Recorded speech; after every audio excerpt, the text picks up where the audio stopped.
우리도 부활절 또 찬양 준비하고 있는데요. 여러분들 기대하십시오. 또 은혜로운 또 찬양과 감사가 될 걸로 믿습니다. 또 저희 교회가 부활절 날 또 칸타타로 이렇게 하나님께 영광을 돌리게 되는데 다양한 또 음악회가 될 수 있도록 또 계획하고 준비하고 있습니다. 여러분들 많이 기도해 주실 수 있기를 바랍니다. 광야라는 말을 들으면 그다지 좋은 느낌을 주지는 못합니다. 풍요로움에 젖어 사는 사람들에게 광야는 낯선 땅인 동시에 거부감이 드는 곳이지요. 광야에 함께 가자고 하면 아마 고개를 좌우로 돌리고 도망갈 사람들이 많습니다.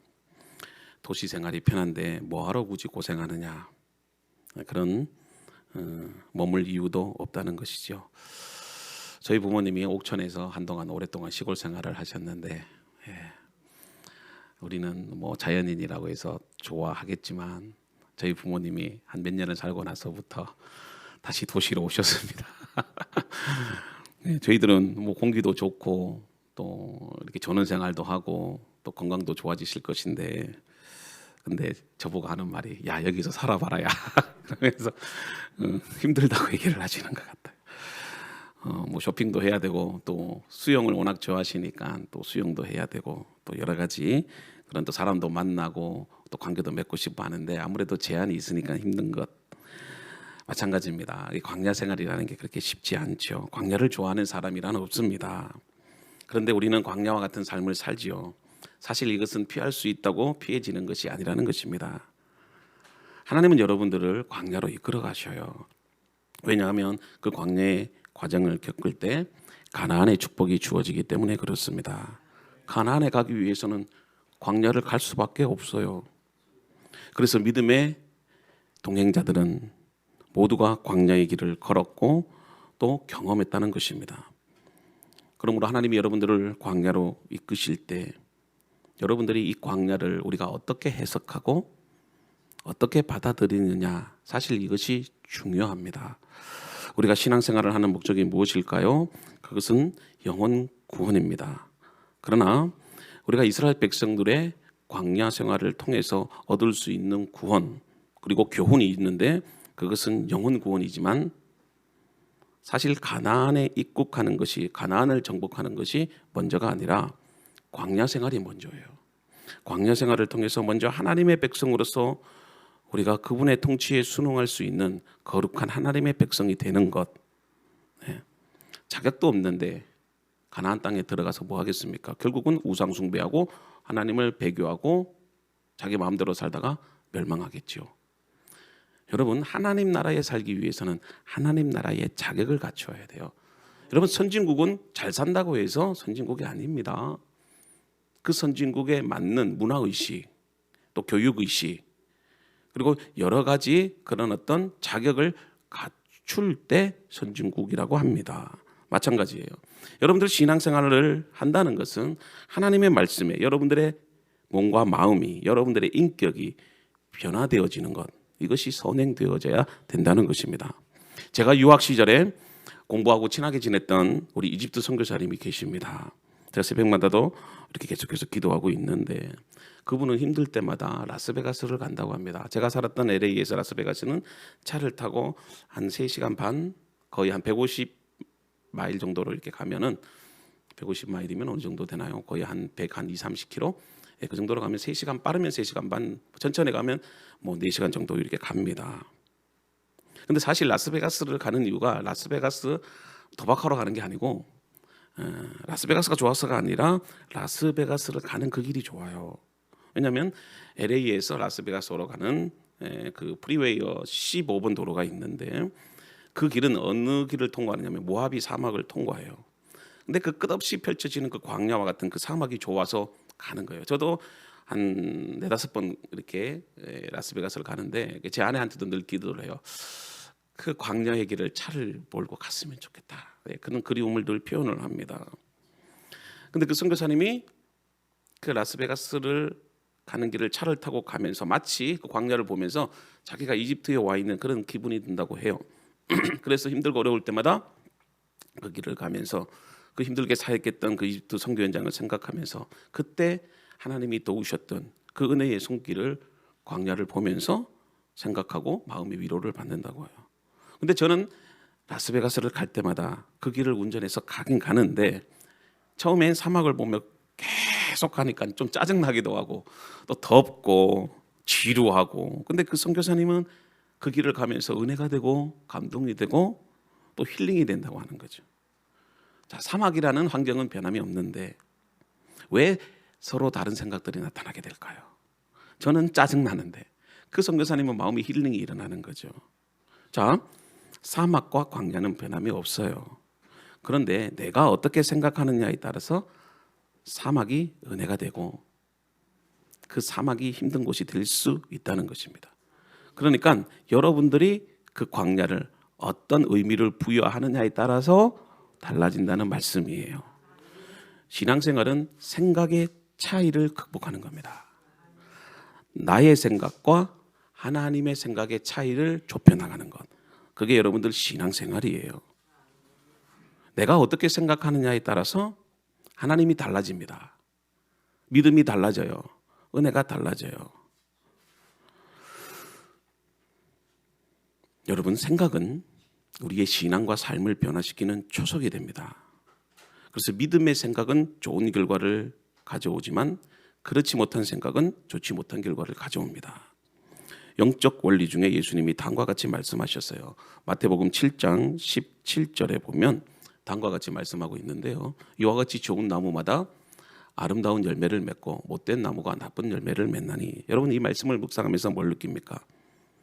열매는 나무의 상태에 따라 그 열매가 결정된다는 겁니다. 17절 하반절에 보면 좋은 나무가 어떤 열매를 맺는다고요? 좋은 열매를 맺는 겁니다. 여러분, 좋은 나무가 나쁜 열매를 맺을 수 없고 못된 나무가 아름다운 열매를 맺을 수 없다는 거예요. 열매도 중요하지만 예수님의 의도는 열매보다 뭐가 있다? 나무에 있다는 것입니다. 그런데 우리는 자꾸 열매를 맺으려고 어떤 행동에 집중하는 경우가 많은데 예수님은 좋은 열매를 맺으려고 하지 말고 좋은 나무가 되라고 우리에게 말씀하고 있어요. 이것을 예수님은 요한복음 15장의 포도나무 비유를 통해서도 동일하게 설명하고 있어요. 예수님은 좋은 나무입니다. 그렇기 때문에 가지가 그 좋은 나무에 예수님께 붙어 있으면 어떤 열매를 맺는다고요? 좋은 열매를 맺게 되는 것입니다. 여러분, 결과는 하나님께 속한 거지. 결과에 대해서 두려워하지 마세요. 내가 열심히 공부했으면 그 결과 하나님께 맡기면 돼요. 우리 교회도 내가 하나님 앞에 기도하고 말씀으로 서 있고 정말 교회를 사랑하고 헌신한다면 그 결과는 하나님께 맡기는 겁니다. 여러분, 좋은 나무가 된다는 것은 내가 주님과 함께 관계를 맺고 하나가 되는 것이 필요해요. 그러면 그리스도의 생명이 나에게 공급이 되니까 당연히 좋은 열매를 맺게 되는 겁니다. 마찬가지로 나는 선하고 잘난 것이 없는데 주님께서 나와 동행해 주심으로 나에게 하나님의 은혜가 공급이 되는 겁니다. 그래서 그분의 충만함이 나한테 공급이 되기 시작하니까 내가 거룩한 하나님의 자녀가 될 수 있는 거지요. 그것을 뭐라고 표현합니까? 은혜다. 그래서 베드로전서 2장 8절에 보면 우리를 왕같은 제사장으로 그렇게 하나님이 부르셨잖아요. 그 첫 출발이 내가 그리스도와 함께함으로. 여러분, 하버드 대학교 경영대학원 교수였던 이 교수가 쓴 책이 있어요. 이게 바로 디퍼런트라고 하는 그 책인데, 그 책의 주제가 차이가 성공을 만든다는 것입니다. 여러분, 오늘날의 시대는 잘하는 기준이 없어요. 공부 잘하면 잘하는 걸까요? 아니에요. 특별히 요즘은 운동을 잘해도 잘하는 거고 또 어떤 미술이나 예능 분야에서 잘해도 잘하는 거죠. 중요한 것은 디퍼런트예요. 너와 내가 어떤 차이가 있느냐. 그게 여러분 성공의 기준이 된다는 것이에요. 예를 들면 어떤 문제를 해결하기 위해서 A라는 방법과 B라는 방법이 있잖아요. 근데 우리는 A와 B 중에 어느 것이 더 뛰어날까? 그 하나를 선택하는데 오늘날의 시대는 그렇지 않다는 겁니다. A와 B 중에 뛰어난 것 하나를 선택하는 것이 아니라 A와 B를 다 포함하면서도 A나 B나 각기 그것을 융합함으로 또 다른 C를 만들어내는 거. 자, 이게 성공의 공식이라는 건데 자, 그런 사고를 하기 위해서는 먼저 본질이 중요하다는 겁니다.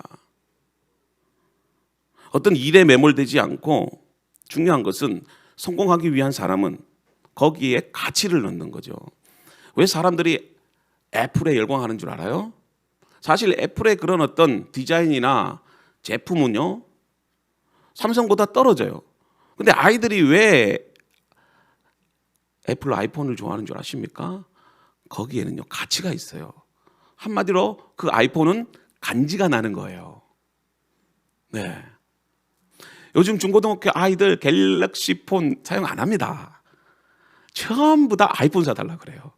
저는 기능적이나 성능적으로 보면 우리 큰애도 이제 대학을 들어가서 휴대폰이 정말 카메라도 고장나고 그 이제 중고폰을 사줬는데 거의 한 4년 5년이 되니까 이제 작동이 안 되는 거죠.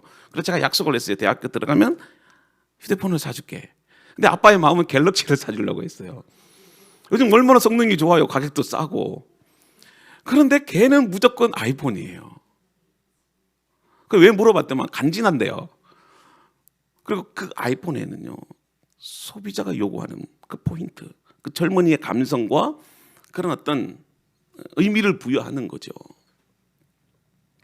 마찬가지입니다.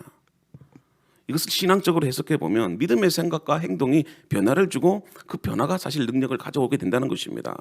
그래서 그리스도인들은 생각하는 것과 행동하는 모든 것에 따라서 사람들과 달라져야 된다는 것이에요. 생각이 달라져야지 우리의 행동도 달라지는 것이에요. 사람마다 누구나 광야와 같은 인생을 살아갑니다. 똑같은 광야라도 우리 그리스도인들은 생각이 달라져야 된다는 것이에요. 믿음의 생각이 광야도 은혜의 현장으로 바꿀 수 있다는 것입니다. 본문에서는 왜 이스라엘 백성들이 광야의 삶을 살았는지 그 이유를 말하고 있어요. 가데스 바네아에서 그들이 믿음의 생각과 순종으로 담대하게 가나안 땅을 향하여 나아갔다면 그들은 가나안 땅을 성취할 수 있었을 겁니다. 그런데 광야 1세대는 출애굽 세대는 달라지지 않았습니다. 그 달라지지 않았다는 것이 바로 생각이 달라지지 않았던 거예요. 출애굽 세대는 하나님의 언약 백성으로서 새로운 사람이 되어져야 되는데 기준이 모자란 상태였습니다. 결국 그들은 가데스 바네아에서 굴신함으로 인해서 가나안에 들어가지 못한 채 무려 광야 40년을 방황합니다. 이스라엘 백성들이 가데스 바네아 사건을 통해서 얻은 교훈이 무엇일까요? 하나님의 약속의 성취는 내가 어떤 하나님의 사람이 되느냐에 따라 달려있다는 겁니다. 하나님의 기준에 합당하지 못할 때 하나님은 여전히 우리에게 광야와 같은 삶을 허락하신다는 거예요. 근데 이스라엘 백성들은 가나안 땅에 들어갈 하나님의 기준에 도달하지 못했다는 것입니다. 그래서 여러분들 광야 생활을 통해서 내가 어떤 존재가 되는가? 어떻게 내가 하나님의 사람으로 변화될 것인가? 이것을 교훈하시고 하나님이 우리로 하여금 하나님의 사람으로 바꾼다는 거예요. 그 훈련 장소가 어디라는 것이죠? 광야라는 것입니다. 그래서 오늘 본문 말씀 1절에 보면 다음과 같이 말하고 있죠. 우리가 방향을 돌려 여호와께서 내게 명령하신 대로 홍해길로 광야에 들어가서 여러 날 동안 세일산을 두루 다녔다니. 자, 지금 이스라엘 백성들이 출애굽 2세대들입니다. 이제 거의 광야 훈련이 끝나가는 겁니다. 그래서 하나님께서 명령하신 대로 홍해길로 광야로 들어가서 이제 세일산을 두루두루 방황하고 있는 겁니다. 자, 우리가 신명기 1장에 보면 모세가 이스라엘 백성들에게 가데스 바네아의 사건을 얘기합니다. 거기서 하나님의 그런 어떤 기준을 통과하지 못했어요. 그래서 광야로 가는데 무려 40년 동안 하나님 말 그대로 뺑뺑이를 돌리시는 거예요. 자, 여러분, 군대에서 제일 힘든 게 뭐냐 하면은 교관에 하는 말이 있어요. 훈련할 때. 뭐냐면 남자들은 알 텐데 안 되면 될 때까지. 특히 유교 훈련을 받을 때 이 말 저는 정말 듣기 싫었어요. 왜냐하면 안 되는데 교관은 될 때까지. 그때는요, 제 인내의 한계점이 50인데 교관은 60을 원하고 70을 원해요. 근데 제가 똑같겠습니까? 키도 왜소하고 또 심폐호흡도 이게 안 좋고 끈기력도 떨어지고 그러는데 사람마다 체력이 다 다르잖아요. 약한 사람도 있고 강한 사람도 있고. 그런데 회기라 시켜서 될 때까지 그렇게 하는데 교관은 그 이상을 요구하는 거죠. 그래서 짜증나고 입에서 불만이 나오는 겁니다. 어쩌면 이스라엘 백성들도 이와 다르지 않았어요. 절대적인 한계치, 그 이상의 것을 요구하면 뭐가 나오죠? 짜증이 나오고 불만이 나와요. 사실 저도 군대 가기 전에 좀 체력적으로도 이제 훈련을 감당할 수 있을 그런 어떤 체격을 갖추어야 되잖아요. 뭐 예를 들면 운동도 하든지 아니면 헬스장에 다녀서 체격을 갖춘다든지. 근데 중요한 것은 뭐예요? 내가 훈련을 받을 수 있는 몸을 안 만들어 놓고 거기 가서 힘든 훈련을 받으니까 뭘 내는 거죠? 짜증 내리는 거예요. 물론 감당할 수 있는 체력이 된다면 짜증과 불만은 안 나오겠죠. 군에서도 여러분들 특수병과들이 있어요. 특수전 그런 어떤 사령부들은 거기서 생활하는 그런 군인들은 우리가 생각하는 그 이상의 혹독한 훈련을 받아요. 우리와는 차원이 다르죠. 그럴 때 일반 병과는 다른 특별한 임무를 주는 거 아니겠어요? 평소에 우리가 감당할 수 있는 체력도 기르고 또 훈련도 잘 받으면 훨씬 높은 수준의 그런 어떤 사명을 우리가 감당할 수 있게 된다는 겁니다. 일반 병들하고 특별한 목적을 위해서 훈련받은 그런 군인들하고는 다르다는 거죠. 그래서 민수기 13장 33절에 보면 그들 스스로 가데스 바냐에 뭐라고 생각합니까? 자, 한번 읽어봅시다. 시작. 거기서 네피림의 후손인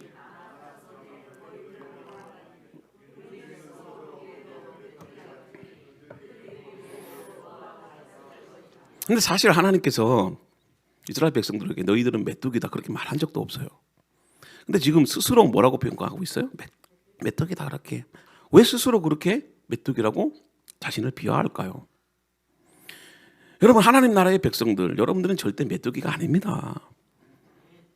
근데 그들은 여전히 400년 동안 애굽에서 종살이하면서 어떤 의식이 있다는 거죠. 생각이 있었다는 거죠. 아, 우리들은 메뚜기다. 자, 이스라엘 백성들에 있어서 문제가 무엇일까요? 사실 우리는 하나님으로부터 우리는 거룩한 왕 같은 제사장으로 부름을 받았다는 겁니다. 근데 우리 스스로가 뭘로 만들어버린다는 거죠? 메뚜기로 만들어버리는 거예요. 아, 나는 원래 안 될 놈이야. 여러분 원래 안 될 놈이 어디 있습니까? 하나님이 그렇게 만드신 거 아니라는 것입니다. 우리에게 여러분들 감당할 수 있는 능력을 다 주셨어요. 근데 우리 스스로 제한하고 포기해버리고 안 된다고 메뚜기 같다고 포기해버린다는 겁니다. 왜 여러분들 그렇게 생각하세요? 우리는 하나님의 은혜로 사는 자들인데 하나님이 우리와 함께 하시는데 여러분 크리스찬들은 사자와 같은 야성을 가진 사람들입니다. 세상을 바꾸고 호령하는 자들입니다. 실력이라도 없으면 믿음이라도 있어야 될 거 아니에요. 실력도 없는데 믿음도 없으면 뭐 어떻게 살라고요? 아니 공부 못하는 학생들 공부야 뭐 어쩔 수 없잖아요. 뭐 공부 잘하는 애 따로 있고 공부 못하는 애 따로 있나요? 뭐 해도 안 되는 거.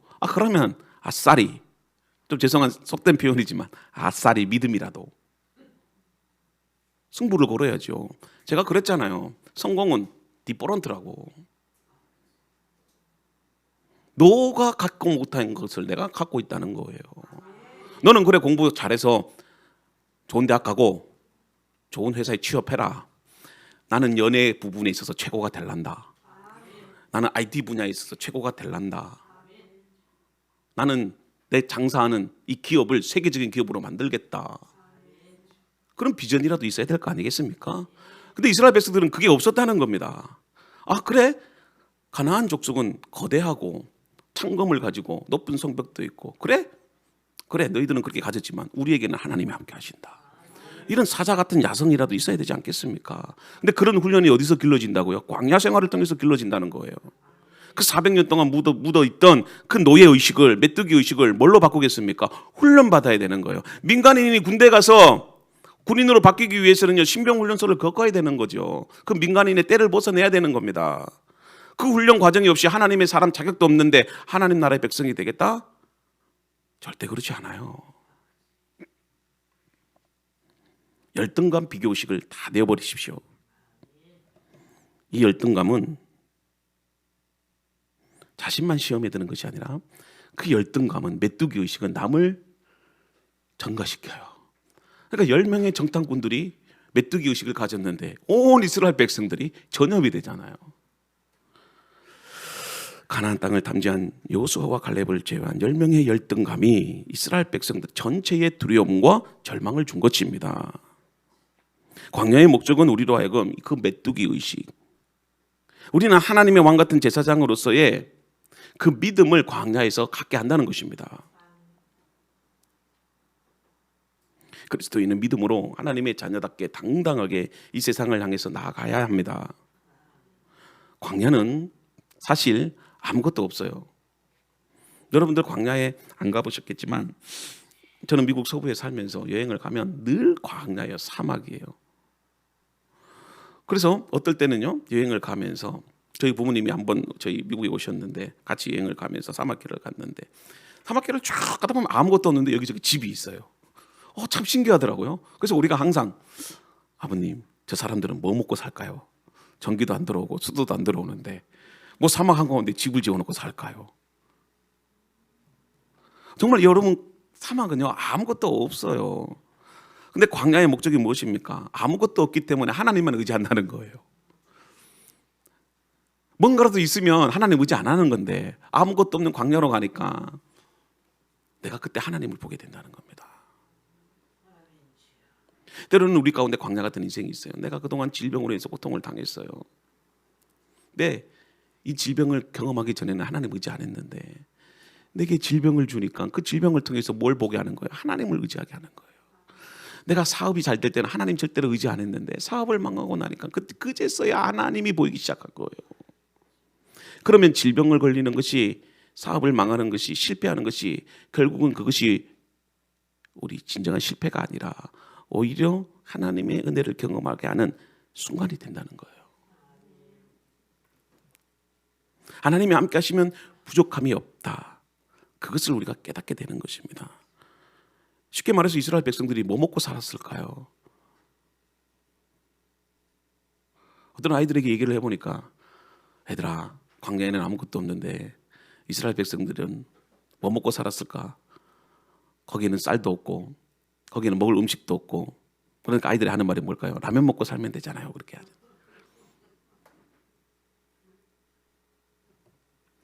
광야는 하나님의 은혜를 경험하는 곳입니다. 그래서 7절 말씀 한번 보여주세요. 7절 말씀 읽어봅시다. 시작. 내 하나님 여호와께서 내가 하는 모든 일에 내게 복을 주시고 내가 이 큰 광야에 두루 다님을 알고 내 하나님 여호와께서 이 40년 동안을 너와 함께 하셨으므로 내게 부족함이 없었느니라 하시기로. 사실 부족함이 왜 없겠어요? 피자도 없지요, 빌라도 없죠, 자동차도 없죠, 휴대폰도 없죠, 게임기도 없죠. 아무것도 없는데. 근데 믿음의 사람은 하나님이 함께 하시기 때문에 부족함이 없다는 생각을 갖는 거예요. 사실 광야에 서 있으면 자신의 믿음의 가치가 나타납니다. 여러분, 신앙과 믿음은 윤리적인 것이 아니고 추상적인 것이 아닌데, 믿음이라는 것은 경험되어지고 보여지는 실제라는 것이에요. 그러면 우리의 믿음의 가치가 어디서 평가되느냐? 바로 광야입니다. 내가 잘 되고 형통할 때는 믿음이 다 좋아요. 네. 똑같이 우리에게 내가 원하는 방식대로 뭔가를 소유하고 있다면 어느 누구든 믿음이 흔들리지 않고 다 좋아요. 근데 문제는 내가 시련을 당하고 어려움을 당할 때 거기서 믿음의 차이가 나오는 거예요. 네. 광야 같은 인생을 살아갈 때 거기서 우리는 절대적으로 하나님을 경험할 수 있게 되는데요. 여러분, 애굽에 머무르면 몰라요. 근데 광야로 나가면 하나님을 의지할 수밖에 없기 때문에 오직 하나님만 바라고 살 수밖에 없다는 것이에요. 그래서 광야로 가야지만 홍해를 가르치는 하나님의 능력, 광야로 가야지만 광야에서도 만나와 메추라기를 통해서 우리를 베푸시는 그런 하나님의 놀라우신 은혜, 또 물이 없지만 하나님께서도 사막에서 반석에서 물을 나오게 하시는 그런 전능하신 하나님을 어디서 경험하죠? 애굽이 아니라 광야에서 경험한다는 겁니다.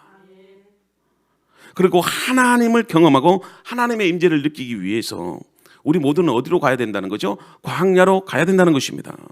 거기서 우리는 하나님을 만나는 것이에요.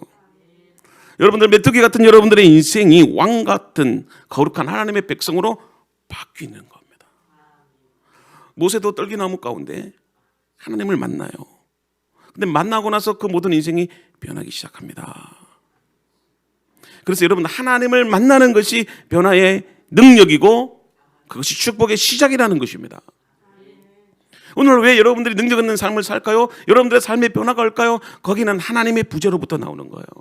하나님의 은혜를 경험하고 성령의 충만함을 느끼면 우리는 결코 절망하거나 좌절하지 않습니다.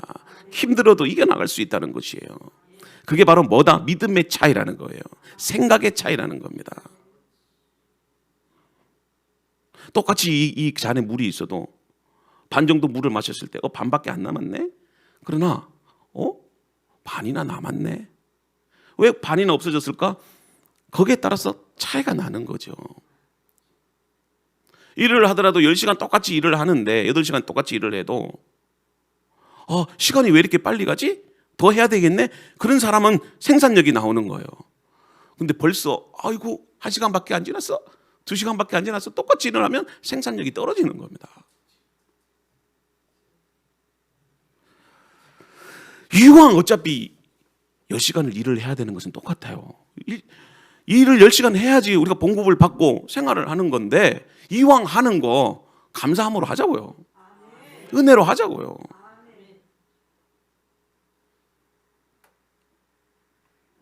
광야 같은 인생을 살아간다고 여러분 절망하지 마십시오. 낙심해도 안 됩니다. 이유가 뭘까요? 거기서 하나님을 만나는 겁니다.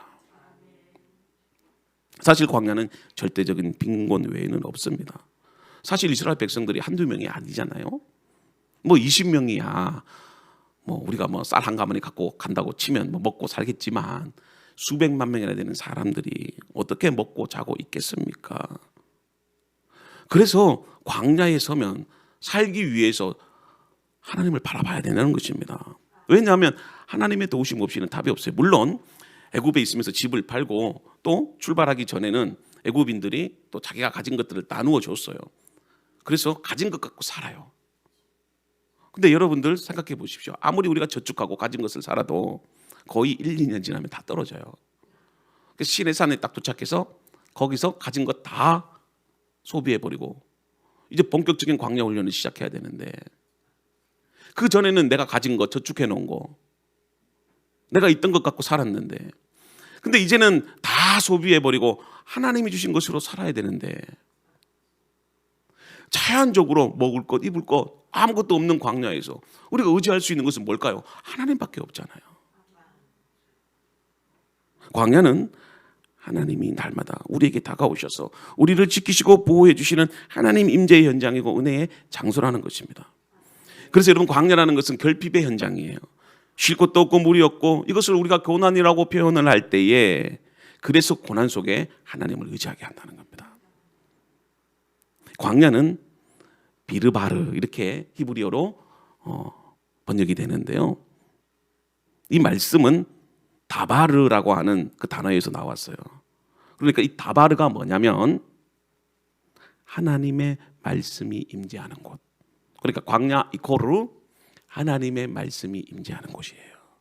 하나님의 말씀이 살아 역사하시는 곳이 어디라는 것이죠? 광야라는 거예요.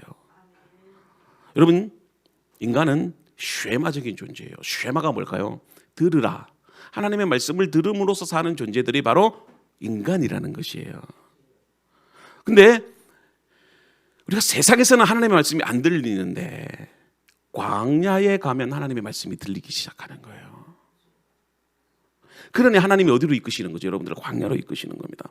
여러분, 좋은 교회란 어떤 교회인 줄 아세요? 좋은 교회는 하나님의 말씀이 잘 들리는 교회예요. 어떤 교회 규모가 크고 성도 수가 많다, 그게 좋은 교회를 평가하는 게 아니고 하나님의 말씀이 들리는 곳, 그것이 좋은 교회예요. 그러면 하나님의 말씀이 잘 들리는 사람이 좋은 성도예요.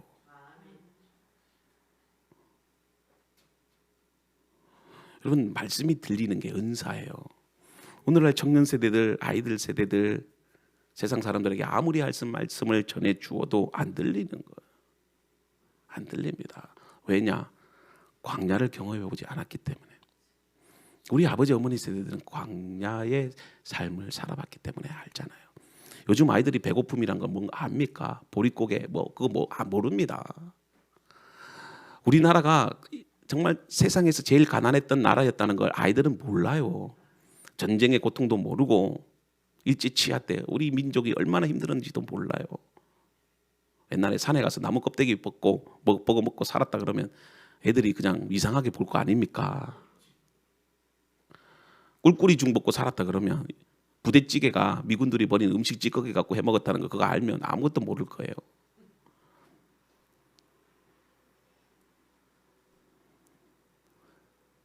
그런 우리가 정말 하나님 앞에 광야와 같은 그런 인생 가운데서도 믿음으로 기도하고 하나님 말씀 의지하며 살았더니 하나님께서 여러분들을 축복해 주신 것 아니겠습니까? 사실 우리나라가 이 가난하고 찌든 그 정말 고통 가운데 있던 이 나라가 선진국이 돼요. 세계 7대 경제 강국이 된 겁니다.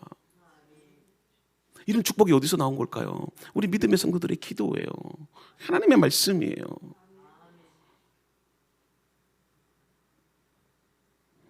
광야에서 우리가 뭘 들어야 돼요? 하나님의 말씀이 들어야 돼요. 그러면 여러분들 살 수 있는 거죠. 그래서 사람이 떡으로만 사는 것이 아니요 하나님의 입으로 나오는 모든 말씀으로 살 것이라. 그것이 신명기 8장에서 나오는 말씀이에요. 그걸 예수님이 인용해서 마귀와의 시험 때 그 인용된 말씀을 사용하신 겁니다. 광야는 당연히 떡이 없는 곳이지만 그 속에서 우리가 하나님의 말씀으로도 살 수 있구나 이것을 경험하는 게 광야라는 거예요. 우리는 떡을 추구하며 사는 인생인데 떡을 추구하는 인생이 전부가 아니구나. 이 세상의 것들이 전부가 아니구나. 그거는 우리가 사는 세상에서는 못 느끼는데 광야에서는 느낀다는 겁니다. 그래서 때로는 우리 자녀들이 실패도 해보고 좌절도 해보고 눈물도 흘려봐야 돼요. 그 속에서 하나님을 바라보고 하나님 도와달라고 하는 그 의지를 기도할 때에 하나님이 손을 내미시는 거예요. 근데 출애굽 2세대는요 광야 훈련 잘 받았어요. 오늘 그 본문의 말씀이 3절, 5절 그리고 8절과 9절에 기록되어 있는데 자 이제 드디어 40년이라고 하는 큰 광야 생활이 끝나고 하나님께서 이 출애굽 2세대에게 이제 가나안 땅으로 들어가라 명령합니다. 그런데 특히 이 에돔과 모압 땅 그 땅을 우회해서 돌아가라고 그래요. 근데 그것을 모세가 그 전에 아버지 세대들이 했던 광야 생활을 회고하면서 그렇게 강조하고 있어요. 그리고 에돔 땅을 우회해서 들어가는데 특별히 모압 땅, 에돔 땅을 통과할 때는 그들과 분쟁하지 말라 그렇게 말을 해요. 그러면서 6절에 보면 음식과 물이 필요하면 돈을 주고 사 먹으라 그렇게 또 얘기를 합니다. 5절에서는 여호와께서 세일산을 에서의 후손에로 주셨고 9절에는 모압 땅도 이미 롯의 후손에게 주신 땅이다 그렇게 말씀하시면서 돌아가라 그렇게 말을 합니다. 8절에 보면 에돔 족속들이 거하는 세일산을 떠나서 아라바를 지나가면서 엘락과 에시온 게벨을 지나고 행하고 돌이켜 모압 땅으로 길을 가라 그렇게 되어 있는데 8절 말씀 한번 볼게요. 자, 8절 말씀. 자, 읽어봅시다. 시작. 우리가 세일산에 거주하는 우리 동족 에서의 자손을 떠나서 아라바를 지나며 엘락과 에시온 게벨 곁으로 지나 행진하고 돌이켜 모압 광야로 길을 갈 때에 자 PPT 그림을 보면은요 여러분들 이스라엘 백성들이 다시 여기 가데스 바네아가 있죠 가운데 가데스 바네아가 이렇게 안 나오잖아요. 그 밑으로 내려가는 겁니다. 위로 올라가야 되는데 하나님이 다시 에시온 게벨 홍해 바닷가 아카바만 있는 그쪽으로 내려오라는 거예요. 여러분들 다시 내려가라고 하면 갈 수 있겠습니까? 그 길을 내려와서 빙 둘러서 에덴 모압 땅을 우회를 해서 가라는 겁니다. 아니 바로 가면은 가나안 땅으로 들어가는데 똑같은 상황이에요. 더 힘든 여정이 그들의 앞에 기다리고 있는 겁니다. 에돔 땅을 우회해서 돌아갔다.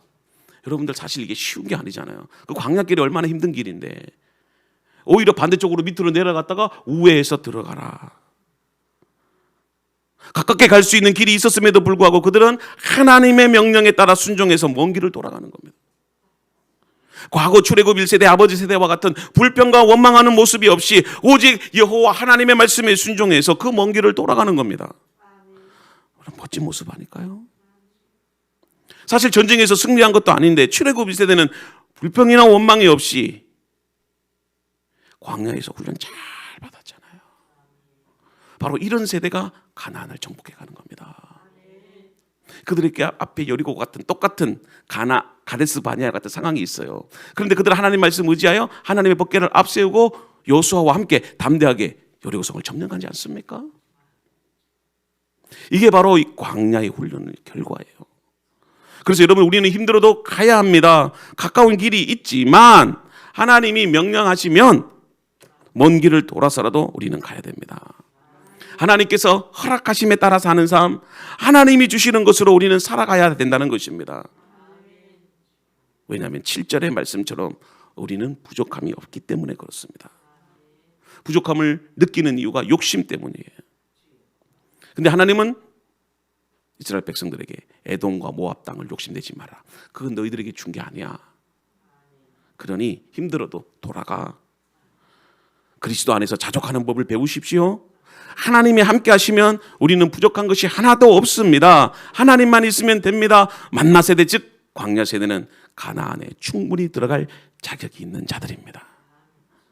이렇게 변화될 수 있었던 것은 14절에 광야 생활 38년 그 훈련을 잘 받았기 때문에 그렇습니다. 아버지 세대는 시대산까지 그리고 가데스 바네아까지 2년 세대를 뺀 38년 동안 이 출애굽 2세대가 잘 훈련을 받았기 때문에 얼마나 멋진 모습입니까?